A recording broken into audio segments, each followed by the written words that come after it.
계속해서 하나님의 약하심, 약한 하나님에 대해서 우리 생각해 보고 있습니다. 자꾸 약하다 그러니까 좀 우울해지려고 하지 않습니까? 괜찮으세요? 저는 솔직히 좀 걱정이 되기는 합니다. 그래서 다시 한번 제가 왜 굳이 하나님의 약하심을 이렇게 자꾸 강조하려고 하는가 하는 이유를 다시 한번 상기시켜 드리고 싶습니다. 첫째는 나도 죽고 너도 죽고 생태계도 죽어가는 오늘의 이 비극, 그 세상과 교회가 너무 강함만 추구해왔기 때문이다 하는 현실 때문입니다. 그래서 이 죽음과 죽어감의 상태에서 벗어나는 길은 하나님의 약하심에 담긴 그 깊은 뜻을 잘 음미하고 사랑하고 거기에 감동되는 것, 그것이 유일한 길이라고 저는 생각합니다. 두 번째로는 하나님의 약하심이 역설적으로 세상에 어떠한 힘보다 더 강하기 때문입니다. 그러므로 하나님의 약하심에 담긴 진정한 뜻을 발견한다면 우리는 세상이 감당할 수 없는, 세상이 도저히 이길 수 없는 진정한 의미에서 강한 존재가 될 수 있기 때문입니다. 그러니 하나님의 약하심을 묵상한다고 해서 여러 번 반복해서 생각한다고 해서 우리가 침울해지거나 우울해질 필요는 결코 없다 하겠습니다. 그럼 오늘은 사람 창조에 담긴 하나님의 약하심을 살펴보도록 하겠습니다. 이 주제는 사실 1장에서 이미 한번 다뤘어요. 또 다룹니다. 왜냐하면 1장의 그 인간 창조와 2장에 나타난 사람 창조가 비슷한 맥락이긴 한데 훨씬 더 깊고 훨씬 더 아름답습니다. 1장에 나타나 있는 사람 창조에 있는 2장을 미리 기대할 수 있도록 우리에게 예고편 내지는 힌트를 우리에게 준 것입니다. 어찌 보면 2장에 나타난 사람 창조는 본편이라고 볼 수 있겠습니다. 여러분 예고편만 보고 본편을 안 보시는 분은 없겠죠. 가끔 그러신 분이 있을 수 있겠습니다만, 그러나 더 중요한 것은 어떤 면에서 본편입니다. 그래서 오늘 다시 사람 창조에 대해서 생각해 보면서 거기 얼마나 아름답게 하나님의 부드럽고 하나님의 오묘하시고 하나님의 약하심이 거기 나타납니다. 다시 한번 생각해 보려고 합니다. 이 사실은 창세기 1장 1절부터 2장 3절까지, 그리고 창세기 2장 4절부터 오늘 끝까지 읽은 24절, 이 두 가지의 창조 이야기를 비교해보면 더 분명하게 나타납니다. 똑같이 창조의 이야기입니다. 그래서 우리는 좀 이 본문을 읽다 보면 쭉 1장부터 쭉 이렇게 읽어가다 보면 2장에 이쯤 오면 좀 의아심이 생길 수가 있어요. 아니, 왜 창조에 대한 이야기를 두 번이나 반복하고 있지? 게다가 두 얘기를 가만히 들어보면 서로 상충하는 것 같네? 하는 그런 생각이 듭니다. 그건 이해가 됩니다. 왜냐하면 우리는 굉장히 수학적이고 과학적인 합리성에 굉장히 익숙해져 있어요.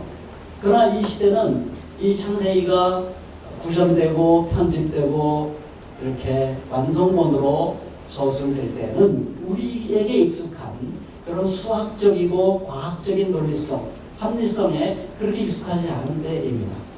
그러나 또 오해는 하지 마십시오. 그렇다고 해서 그 시대가 우리보다 후지다, 그들의 표현 방식이 우리의 표현 방식보다 수준이 이하다, 이렇게 생각하시면 굉장히 큰 오해입니다. 결코 그렇지 않습니다. 오히려 현대인들의 수학적이고 과학적인 그 언어와 논리가 오히려 담아내지 못하는 부분이 있을 수 있어요. 그런 부분을 좀 더 시적이고 그림 같은 그 언어를 통해서 더 잘 표현될 수 있다고 저는 생각합니다. 그러면서 오늘 이 창세기 1장과 2장이 서로 상충되는 듯한 이것은 우리에게 마이너스가 아니라 오히려 우리에게 플러스이라고 생각합니다. 사람들은 그 두 얘기가 상충하지 않는다고 이렇게 저렇게 설명을 합니다. 상당히 일리 있게 설명할 수 있다고 생각을 해요.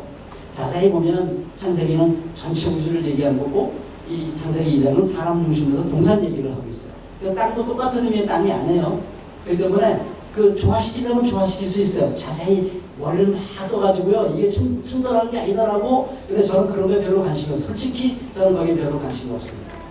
왜냐하면 그게 의도가 아니에요. 전혀 다른 의도입니다. 그걸 맞추려고 하는데 의도가 있는 게 아니라 1장에서 이 창세기 저자가 말하고자 하는 거와 2장에서 말하고자 하는 것이 약간의 차이가 있어요. 서로 상반되는 것은 아니지만 서로 상반되는 것처럼 보여요. 그러나 하나님 안에서 그것이 얼마나 아름답게 조화를 이루고 있는가 하는 것을 우리에게 보여주고 있는 것입니다. 어찌 보면 창세기의 이 저술은 그림에도 가깝습니다. 여러분 똑같은 대상이라고 해도 고흐도 자기 자화상을 몇 번 그린 걸로 알고 있습니다. 그림이 조금씩 달라요. 똑같은 대상인데 그때 자기의 느낌, 자기가 표현하고 싶은 어떤 주제, 해석 이것이 다름에 따라서 똑같은 사람이 똑같은 대상을 놓고 그려도 그림이 다르게 나옵니다. 그것이 이상한 걸까요? 아니죠. 그렇게 함으로써 그 대상에 담겨져 있는 깊은 뜻이 더 풍성하게 드러나게 되는 것입니다. 그래서 창세기 1장의 그림과 창세기 2장의 그림은 하나님이 얼마나 멋지신 분인가, 하나님이 얼마나 풍성한 분이신가를 우리에게 표현해주는 너무나 귀한 말씀이라고 우리는 생각하지 않을 수가 없습니다. 그러므로 중요한 것은 이 서로 조화되는 차이가 무엇인가 하는 것을 우리가 명확하게 살펴보는 것입니다. 제가 오늘 설교를 통해서 지난번에 잠깐 얘기했습니다. 보네포 얘기를 좀 많이 하게 될 것 같아요. 네, 정말 보네포는 의지할 만한 훌륭한 신학자입니다. 그 창조와 타락이라는 책이 있는데요. 좀 읽기는 굉장히 어려워요. 저도 계속 읽다가 제가 이해되는 부분만 이해하기로 마음 먹고 그 책을 읽고 있습니다. 앞으로 제가 더 성장하면 더 깊이 이해할 수 있겠죠. 이해할 수 있는 대목 중에서 이렇게 얘기하고 있습니다. 창세기 1장의 창조기사와 2장의 창조기사를 이렇게 비교하고 있어요. 첫 번째 기사는 철저히 위로부터 하나님으로부터 사고하며 인간은 여기서 하나님의 자기 영광을 드러내는 마지막 작품이다. 이에 반해 두 번째 창조기사에는 좀 더 인접한 세계와 낙원에서 아담과 함께 살고 있고 지상의 근거리에 계신 주님에 대해 설명하고 있다. 거기 첫 번째 여기에서 거기에는 하나님을 위한 인간, 여기 두 번째 기사입니다. 여기서는 인간을 위한 하나님, 거기 창조주 주님, 여기서는 가까이 계시고 아버지 같은 하나님, 여기서 2장입니다. 유아적인 신인 동형 동성 설론, 하나님과 인간이 동형 같은 형태고 동성 상당히 같은 성품을 갖고 있다고 하는 설, 그런 설에 입각한 그런 인간의 형상을 한 하나님, 거기서는 그의 신성에 머무는 하나님 1장에서 이렇게 표현하고 있습니다. 참 심오한 신학적인 설명으로 생각합니다. 여기에 저는 하나님의 아름다움이 있다고 저는 생각합니다. 강하고 영광스럽고 찬란한 그런 위엄이 있는 신적인 존재이면서 동시에 하나님은 한없이 약하고 부드럽고 심지어는 유아적인 모습으로 어린애처럼 우리에게 나타나시는 그런 하나님이세요. 이 두 면이 가장 완벽하게 서로 충돌하지 아니하고 신비하게 하나로 연합되어서 우리 눈앞에 역사 속에 이 땅을 걸어가신, 그래서 저는 갈릴리를 한번 가보고 싶습니다만은 그 주님의 발자국을 한번 느껴보고 싶어요. 엄청난 감동으로 느껴볼 것 같은데요. 정말 그 길을 걸으셨어요. 완벽한 조화의 모습으로 역사상에 나타나셔 우리에게 나는 이런 존재야 라고 보여주신 분이 바로 예수님이십니다. 하나님의 신성과 낮고 천한 인간의 연약한 모습을 동시에 한 몸에 지니고 이 땅에 오셔서 우리에게 보여주셨어요. 이분이 바로 하나님이십니다. 그런데 우리의 문제는 창세기 1장의 하나님에 대해서만 너무 강조할 때가 참 많습니다. 강한 하나님, 권능의 하나님, 신적인 존재, 와! 여기에만 우리가 감동하기를 좋아합니다. 만일 그 하나님만 우리가 집중하고 약하고 부드럽고 온유하고 애기 같은 그 하나님을 잃어버린다면, 둘을 동시에 딱 붙들고 있지 않는다면 그게 위험합니다. 어느새 하나님은 독선적인 존재, 독재자와 같은 그런 분, 그런 분으로 우리에게 다가올 수밖에 없습니다. 그래서 우리는 두 번째 이야기를 동일한 마음으로, 동일한 무게를 가지고 성찰하고 사랑해야 되는 것입니다. 이 창조의 두 번째 얘기를 구체적으로 살펴보게 될 때 우리는 비로소 하나님의 부드러움과 약함이 어떤 것인가 하는 것을 알게 되고요. 하나님은 인간으로부터 오해받는 것을 두려워하지 않으신 분이구나 하는 생각을 저는 해봤습니다. 여러분은 상대방에게 오해받지 않기 위해서 내가 약한 존재라고 오해받고 싶지 않아서 우리는 굉장히 애를 쓸 때가 많습니다. 그리고 혹 오해를 받으면 우리는 굉장히 힘들어해요. 내가 여기 있는데 여기 있는 것으로 나를 누가 평가한다면 굉장히 힘듭니다. 억울하기도 하고 아프고요. 믿기도 하고 뭐 어쩔 줄 안절부절 못할 때가 많아요. 그러나 하나님은 역시 하나님이세요. 하나님은 자기가 인간들이 하나님도 어린애 같은데 이렇게 평가할 수 있는 오해, 그런 오해를 받을 준비를 충분히 하고 계신 분이고 그런 오해받는 것에 대해서 조금도 두려워하지 않는 분이 하나님이시구나. 역시 하나님은 다르시다 하는 생각을 저는 이 창세기 2장을 보면서 다시 한번 생각해보고 나는 오해받는 걸 얼마나 두려워하고 싫어하는가 생각하면서 하나님을 더욱 사랑하게 되었습니다. 자, 그럼 이제 구체적으로 좀 더 어떤 면에서 하나님께서 오해받기를 두려워하지 않으셨는가, 어떻게 하나님은 오해를 무릅쓰고 자기의 연약함을 우리에게 보여주셨는가 하는 것을 생각해 볼까 합니다. 첫째는 사람 창조의 재료와 하나님이 사람을 창조하는 방식과 재료에서 잘 나타나고 있습니다. 1장에서 하나님은 말씀 한마디로 창조하셔요. 오늘 간단하게 우리 박장로님이 기도로서 요약했습니다만 그 깊은 혼돈과 어둠 속에서 하나님께서 빛이 있어라! 빛이 생겨라! 하고 말씀했더니 그 어둠 속에서 빛이, 이런 말을 좋아합니다. 쫙 생겼습니다. 빛이 쫙 있어라! 빛이 있어라! 그러니까 빛이 쫙 생겼습니다. 얼마나 하나님은 어쩌시는 모든 창조가 다 그렇게 이루어졌습니다. 근데 사람 창조는 이렇습니다. 사람아 있어라! 하고 외치지 않았어요. 창세기 저자는 하나님의 계획을 얘기합니다. 하나님께서 우리의 모습대로 우리 형상대로 사람을 창조하자 하는 하나님의 계획이 기록되고요. 그 다음부터 하나님께서 그냥 하나님이 사람을 자기의 모양대로 창조하셨더라 이렇게 기록하고 있어요. 그러니까 하나님이 인간을 향해서 인간아 존재해라 라고 명령하지 않았어요. 그게 힌트입니다. 하나님이 인간을 만드실 때는 좀 달랐습니다. 그것이 바로 2장에 대한 힌트가 이미 1장에서 나타나고 있는 것입니다. 그래서 그 본편이 2장 7절 주 하나님이 땅의 흙으로 사람을 지으시고 그의 코에 생명의 기운을 불어넣으시니 사람이 생명체가 되었다 이렇게 말씀하시고 있는 것입니다. 여러분 이 말씀 읽다가 어떤 생각이 들어요? 좀 동화하지 않습니까? 유아적인 신화 같지 않아요? 저는 그런 생각이 들었어요. 흑장난하고 있는 어린애가 생각났어요.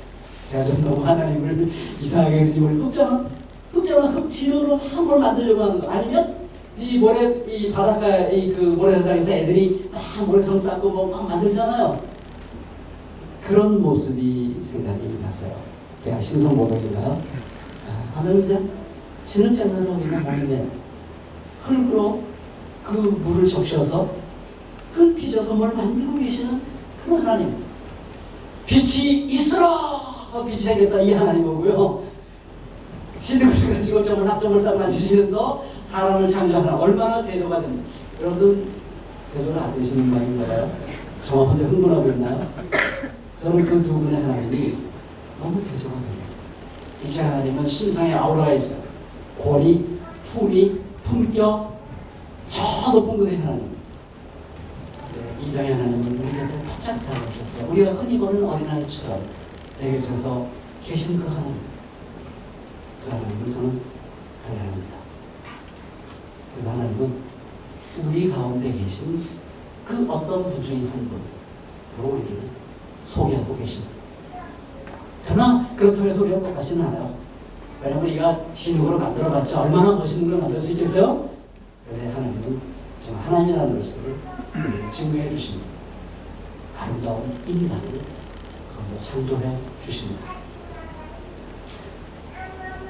인간의 몸처럼 아름다운 존재가 어디 있습니까? 그렇지 않습니까?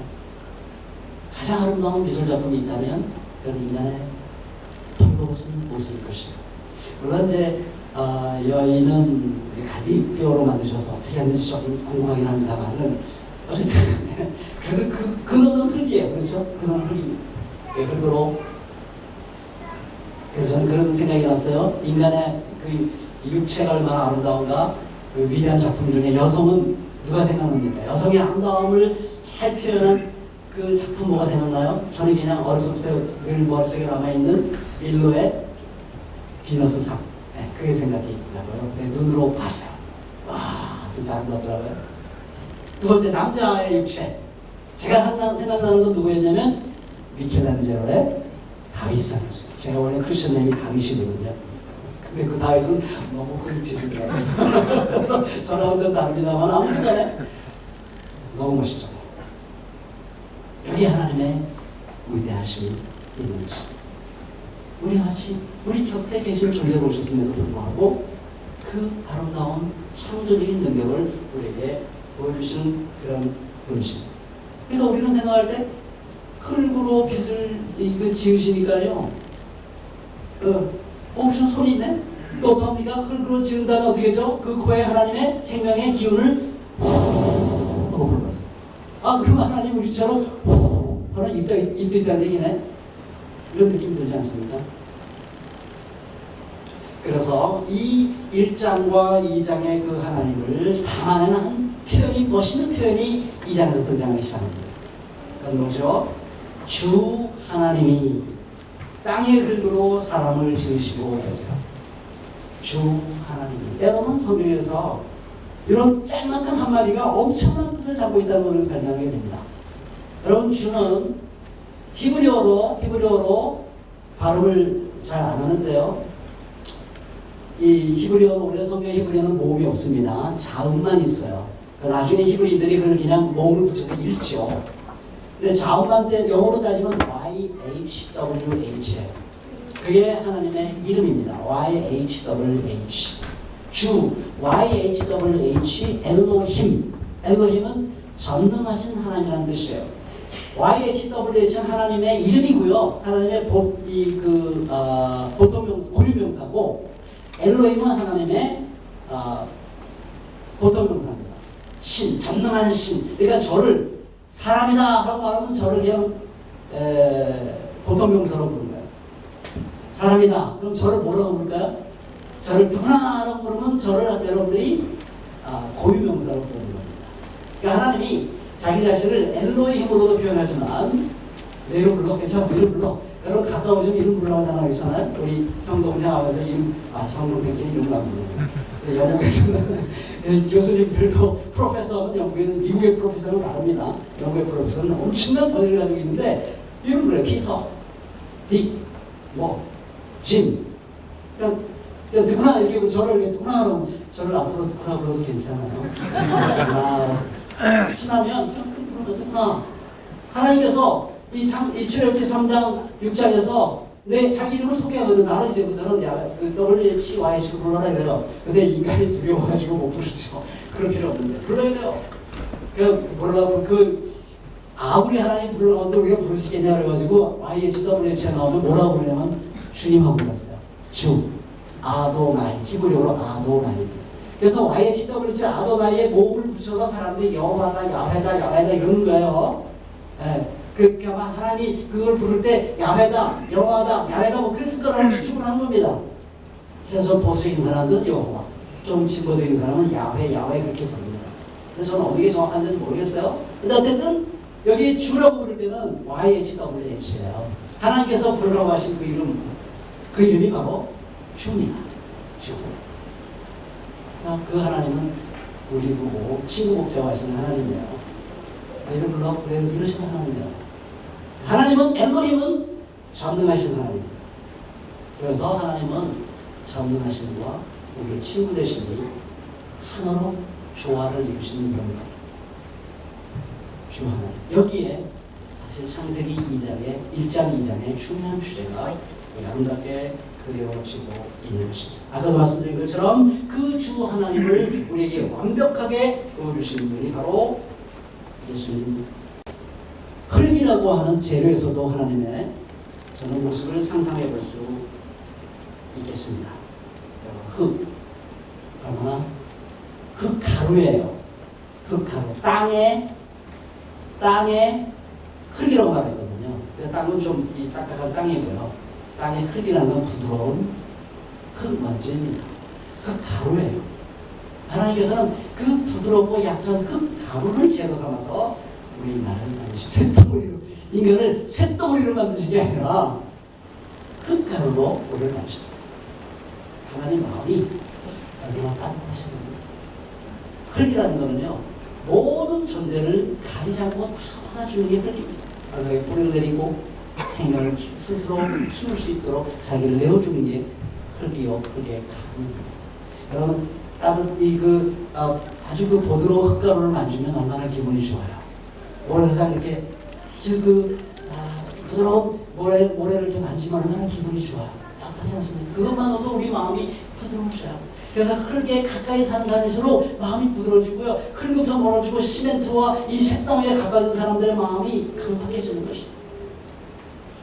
하나님은 흙가루, 모래를 주신 것입니다.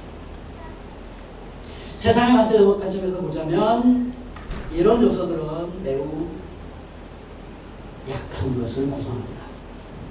그렇잖아요. 흙가루 너무 약해요.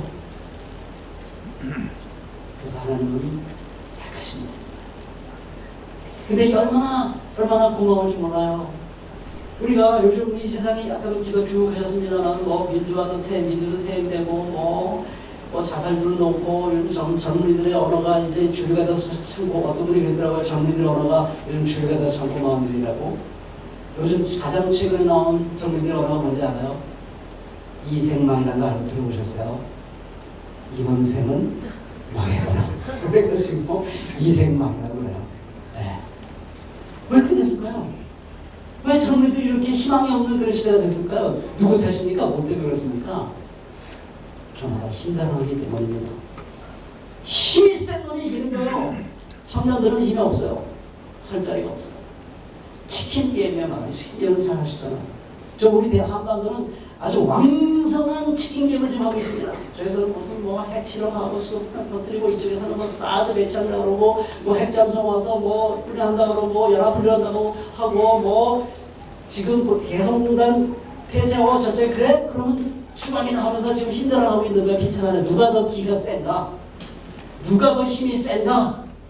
치킨 게임이에요. 이 치킨이 서로 물고 뜯고 하다가 죽는 거 아니에요. 가장 대표적인 게 자동차 게임. 자동차가 서로 정면으로 서로 마주보면서 쫙 때리는 거예요. 이 치킨 게임의 대표적인 게 아닙니까? 그래서 누가 지는 거죠? 네. 먼저 피하는 놈이 지는 거예요. 그러니까 안 지려면 어떻게 돼요? 끝까지 못 치는 것이 이놈 보면서 쫙 나가다 꽝 부딪히고 또 다 죽는 거예요. 사실 역사를 보면요, 그런 힘자랑하는 사람들의 치킨 게임 때문에 착하고 순진한 백성들이 너무 많이 죽었습니다. 너무 많이 죽었어요. 그건 교회도 마찬가지예요. 나라도 마찬가지고 교회도 마찬가지예요. 힘 있는 사람들이 힘자랑해서 상대를 억누르고 장악하려고 하다가 거기 끼어서 수많은 사람들이 목숨을 잃고 인생을 잃고 있습니다. 얼마나 슬픈 일입니다. 우리는 정말 힘없으신 하나님을 다시 찾아요. 우리 인간을 창조하실 때 흙가루로 만드신 그런 그 고의 생기를 꼭 끌어놓으신 그 하나님, 그 하나님을 다시 만나야 됩니다. 그것만 살게 됩니다. 세 번째로 제가 좀 더 간단히 말씀드리자면, 선과 악을 알게 하는 나무 열매를 먹는 것을 금지시킨 데서도 우리 하나님의 약함을 찾을 수가 있습니다. 그 웬 말이지? 왜냐하면 이 사람들 이 창세기를 읽다 보면 제일 먼저 걸림돌이 이제 선악과입니다. 그렇잖아요. 그 앞에까지는 멋져요. 하나님께서 에덴 동산을 탁 만들어 주시고 그냥 너무 쾌적하고 너무 풍성하고 너무 화려한, 정말 요즘 같으면 빨리 도시생활 은퇴하고 가서 집 짓고 살고 싶은 그런 동네. 우리 새맘이 가서 공동체를 한번 만들고 싶은 동산입니다. 천천히 읽어보세요. 이게 보기에 좋고 먹기에 좋은 열매들이 쭉 매달려 강들이 쭉 흐르고 있고 금도 많고요. 매달리면 향기도 나는 얼마나 공기도 맑았겠어요. 동산 중에는 생명나무도 있고요. 땅에 딱 가서 우리가 공동체를 좀 만들어 오시면 그런 장소 거기가 좀 좋아요. 근데 뭡니까? 안에 생명나무만 거기다 심었으면 됐지. 거기다 왜 그 옆에서 살짝 선과 악을 알게 하는 나무를 거기다 심었느냐 이거예요. 난 참 고약하시다. 시험거리를 거기다 못하니. 이 시험거리입니다 정말. 그래서 수많은 신학자들이 이 물을 가지고 그다음 한 번회를 했고 많은 설명을 했습니다. 저도 뭐 완벽하게 설명할 수 없다고 생각해요. 네? 저는 번외별 책을 읽으면서 깊이 공감하는 면이 참 많았습니다. 이렇게 설명하더라고요. 그 선을 알게 하는 나무는 두 가지 의미가 있다. 하나는 아담의 인간됨과 그의 자유에 대한 암시다. 다른 하나는 그의 한계가 정해졌다는 사실이다. 이 두 가지를 너는 자유로운 존재야. 근데 너에게는 한계가 있어. 이거를 가르쳐주는 의미가 있다는 것이죠. 선악과를 바라보면서 왜 저거를 따먹지 말라고 했는가. 아담 정도의 수준이라면 충분히 이해할 수 있다는 것입니다. 하나님은 나를 저 선악과를 따먹을 수도 있고 따먹지 않을 수도 있는 그런 선택의 여지가 있는 존재로 나를 지으셨네. 그건 그냥 조금만 생각해보면 알 수 있는 거야. 하나님이 나에게 저걸 먹을 수도 있고 안 먹을 수 있는 그런 자유, 선택할 수 있는 자유를 내게 줬구나. 조금만 생각하면 알 수 있는 거예요. 조금만 더 생각하면 그래 저걸 먹지 말라고 하는 데는 그 동산의 모든 걸 다 먹어도 되지만 저거는 먹지 말라고 한 거 보니까 하나님께서 나에게 뭔가 한계선을 바운더리를 한계선을 너는 잊어버린다. 너에게는 한계가 부어져 있다 하는 것을 가르쳐주시구나 하는 것을 충분히 알아차릴 수 있습니다. 전자는 좋아요. 자유로운 존재는 참 좋습니다. 그렇잖아요. 자유야말로 우리 인간이 제일 좋아하는 건 아닙니까? 칼 볼포라는 사람도 이 평등보다 자기는 자유가 더 좋다고 말했어요. 마르크스는 어떤 세상을 꿈꿨습니까? 이렇게 꿈꾸잖아요. 각인의 자유로운 발전이 만인의 자유로운 발전의 조건이 되는 연합체를 했어요. 그러니까 모든 사람이 동일하게 마음껏 자유를 누릴 수 있는, 그러면서도 사회가 부딪히지 않고 조화롭게 존재할 수 있는 그런 세상을 꿈꿨어요. 여러분, 우리 김진주 지사님이 그 샌더스 그 민주당 경선 후보가 강연한 거 올렸는데 한번 들어보세요. 들으면 다 번역이 있으니까요. 그분이 설교한 대학교의 이름이 뭔지 압니까? 리버티 유니버시티, 자유대학이에요. 그러면 우리 한국의 복음주의 그 계열에 있는 신학자들이 제일 좋아하고 복음주의라고 볼 수 있어요. 많이 가는 것 중에 하나가 하란에 자유대학이 있어요. 여러분, 인간에게 자유는 너무나 소중한 것이에요. 하나님께서 선악과를 통해서 인간에게 자유를 줬구나 깨닫는 건 기분이 좋아요. 좀 기분이 나쁘면 왜 한계를 그렇지? 이건 좀 기분이 나빠요. 아니, 자유를 주셨으면 한계를 긋지 말지. 그런데 곰곰이 생각하면 원래는 인간에게 한계를 주신 것은 은총이다 그랬어요. 그것은 시험거리가 아니라 하나님 우리를 시험하는 것이 아니라 우리에게 은총이다 그렇게 표현했어요. 왜 그럴까요? 만약 인간이 정말 자기에게 한계가 없다면 이건 정말 하나님 우리를 정말 좀 괴롭히는 거예요. 근데 인간은 하나님이 흙으로 지으셔서 아까 우리 박종선 장로님이 재밌게 기도하셨어요. 하나님보다 조금 못하게 하시면 되겠어요. 조금 못하게. 네. 우리 하나님이 안 해요. 조금 못하게 만들어서 우리는 인간입니다. 그렇다면 인간은 매우 위대한 존재고 하나님을 많이 닮은 훌륭한 존재이지만 인간에게는 한계가 있어요. 그렇잖아요. 그런 한계를 벗어나고 우리도 많은 사람이 노력합니다. 그래서 과학자들, 의학자들 중에는 마침내 인간이 죽음을 정복한 날이 오고야 말 것이다 확신하고 지금 배워가는 분들이 있습니다. 좋아요. 뭐 그럴지도 모르겠어요. 인간이 하도 똑똑해져가지고 죽음까지도 정복할 수 있을지도 모르겠어요. 근데 제일 더 중요한 질문은 뭐냐면, 근데 도덕적인 한계를 인간이 구할 수 있을까? 저는 그건 더 훨씬 더 어려울 것 같아요. 인간이 과학이 발전하고 의학이 발전해서 죽지 않는 존재로 만드는 것까지 인간이 할 수 있을지 모르겠어요. 근데 인간이 도덕적으로 완벽한 존재가 됐을 때 저는 그건 희망적이지 않습니다. 그건 진짜 꿈이에요. 그렇다면 인간이 어떻게 될까요? 자기 한계를 모르고 죽음까지 극복해버렸어요. 최근에 어떤 분이 그런 실험을 하고서는 글을 썼더라고요. 어린아이들에게 죽음 교육을 시키는 거예요. 죽음 교육을 시킨 그룹 따로 있고 죽음 교육을 시키지 않은 아이들 있어요. 그 다음에 이들의 행동을 관찰했어요. 그랬더니 누가 더 이타적으로 행동했을까? 이타성을 조사했어요. 죽음 교육을 받은 아이들이 더 이타적인 행동을 했습니다. 여러분 죽음 직전에 여러분들이 자기 인생을 돌아보면 어떤 생각을 제일 많이 할까요? 뭘 많이 후회할까요? 내가 좀 더 누구누구를 더 사랑했으면 좋았을 텐데 라고 생각을 합니다. 죽음은 이겨버렸는데 인간의 도덕성은 한계가 여전히 있어요. 그럼 어떤 세상이 될까요? 그럼 정말 참 비참한 세상이 될 겁니다. 일단 하나님께서 우리에게 한계가 있다는 것을 알려주시는 것은 처음이에요. 그래서 선악과 옆에 생명나무가 있다는 것은 놀라운 이야기입니다. 그대가 인간의 한계를 인정하고 하나님을 의지하면 그대에게는 생명이 있는 것이다 라고 우리에게 말씀해 주시는 것이에요. 그러니까 이 두 나무는 엄청난 진리를 담고 있는 것입니다. 인간에게 놀라운 은총인 것이에요. 인간의 살기를 그 동산에 딱 제시하고 있는 것이니 얼마나 고마운 거예요. 근데 결론은 냈습니다. 그거는 하나님이 대가를 치르시기로 작정하신 것입니다. 인간이 그 자유로 하려면서 자기 한계를 뛰어넘어 선악과를 먹어버리고 스스로 생명줄을 스스로 포기하면 하나님은 그걸 바라보는 고통을 겪으셔요.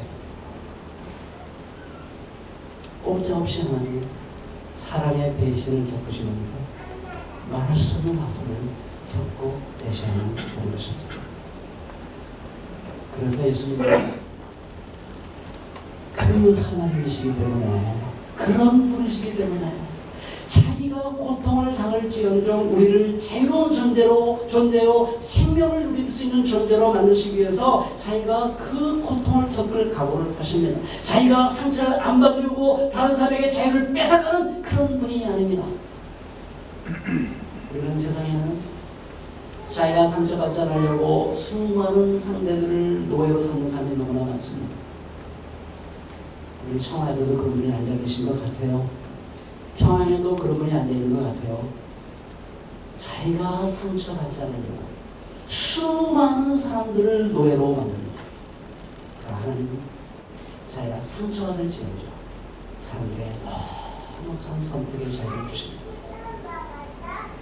그래서 예수님은 십자가에 위해서 우리를 위해서 죽으신 것이 베드로가 하나 뽑아서 제사장의 그 종 말고기 팍 잘라버렸는데 주님께서 거물집에 꽂으라. 거물진 자는 더불어 나간다. 여러분, 저는 오늘 이 말씀을 준비하면서 저의 작은 마음이지만 다시 한번 결심했습니다. 제 남은 생애가 얼마나 되든지 간에 제가 지금부터는 하나님의 약하심을 꼭 붙들고 살겠습니다. 그것만이 자유의 길이고 그것만이 생명의 길을 알기 때문입니다. 우리 교우들도 같이 그 일을 할 수 있도록 꼭 도와주세요. 그것이 저의 길을